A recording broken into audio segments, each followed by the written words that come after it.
I want to read something to y'all because it came across my eco and I thought, you know what? Why not read it towards the people? A former Boston city councilor sentenced to 1 month in prison for corruption charges. The former District 7 Boston city councilor Tanya Fernandez Anderson, really a long name, was sentenced Friday to 1 month in prison, followed by 3 years of supervised release after pleading guilty to federal theft and wire fraud. The charges, reduced from 6 to 2 through a plea deal earlier this year, stem from what prosecutors described as a kickback scheme in which Fernandez Anderson funneled a bonus to staff members, then took a portion of the money for herself. Well, this is somebody that I don't want in a position of power because they're taking money and they're funneling it, and that's bad. And I'm glad that at least some punishment fell upon this person, right? Isn't that a good thing when you have someone of political status doing something wrong and they get caught and then they go through the process of getting caught and then they face a punishment? You can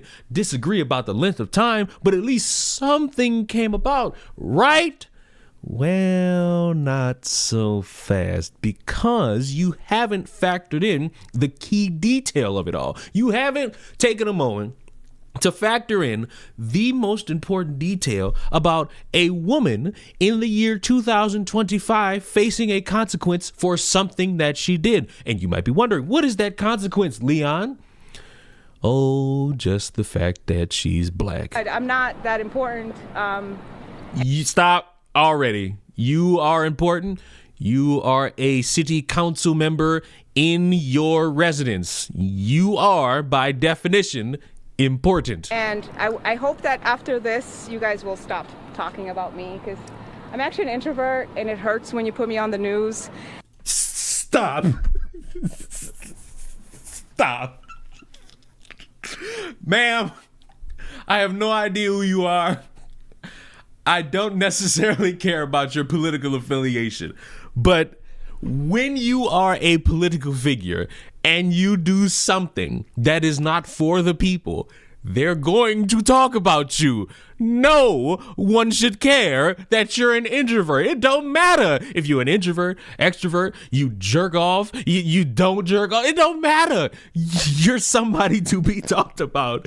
And using the excuse of I'm an introvert is not really the smartest thing under the sun, because it's just stupid to do. And for Boston Herald and all of the folks who've try to create stories, try to verify your facts. The reason why I don't talk to you is because all right, we got some facts here. Let's just scroll all the way down. Inside the courtroom, Fernandez tearfully pleaded forgiveness from God and for mercy from the court, characterizing herself as a hardworking woman who tried hard to care for her family and as someone who was hesitant to speak about her charges for fear of saying the wrong thing. Oh, okay. Prosecutors had recommended a punishment of 1 year and 1 day in prison, 3 years supervised release, $13,000 in restitution, and a $200 special assessment. Okay.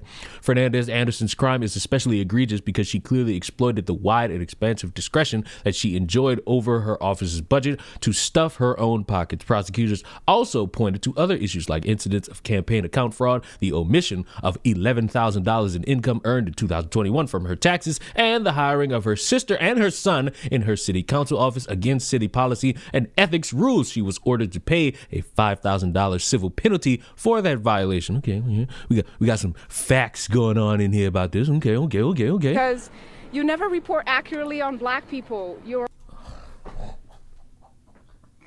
God damn it. Can we stop? Can we stop?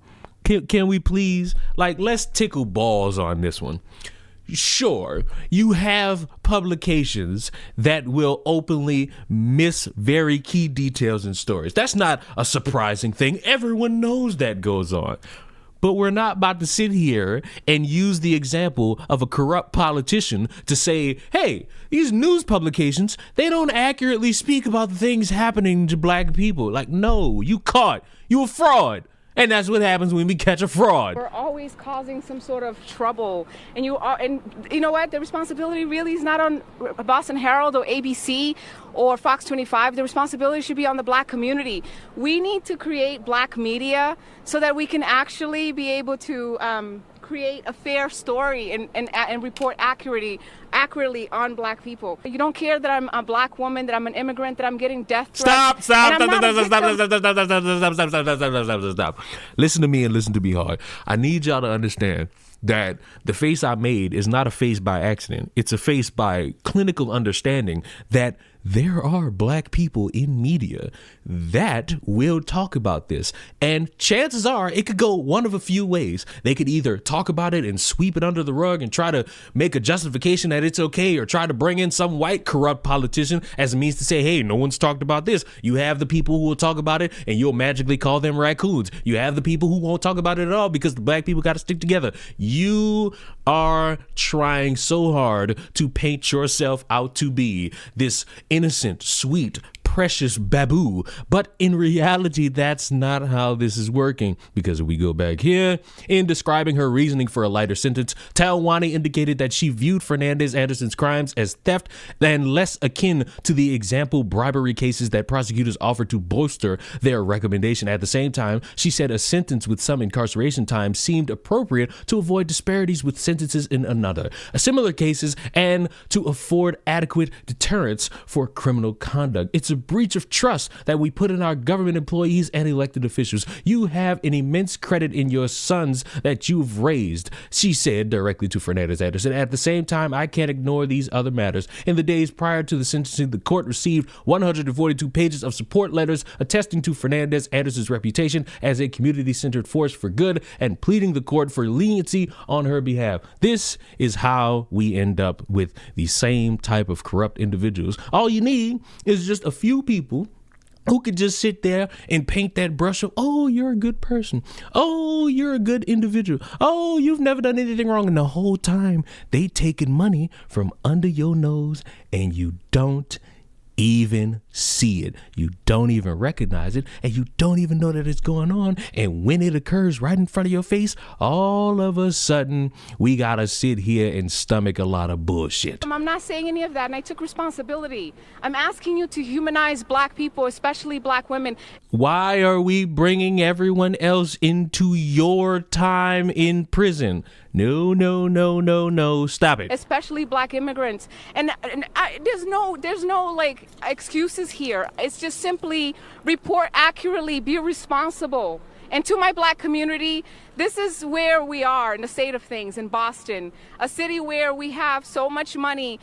Where someone could be corrupt and take some of that money. I wasn't what the prosecutor said. I wasn't trying to gain momentum or popularity. I actually don't like talking to you guys. Then why are you a politician? In every way from Sunday, this should not be somebody who is in any position of power in terms of being in council with council members in politics. This is the worst PR ever. Why don't you have somebody speaking for you in this moment? This is why it's better to have representation than just getting on camera and talking to the public. That sentence right there is enough to make a lot of people view you as inept. Despite the fact that you already booked for, what was it? I believe a month for corruption charges. That sentence you just spewed is enough to make everybody just groan. I actually don't like being in the media. It's just too much. And so look at the one guy. Look at the one guy. You see that one guy behind her? He's trying. Watch his own. In the media, it's just too much. Oh, maybe he's just trying to comfort her. But I thought for a second he's trying to get her off the mic because that was a really dumb statement. And so can you please, I'm asking you for the love of God, stop talking about me. Just No, that's not how the media works. I'm sorry. No public figure, no politician who is in controversy can go without being talked about. No.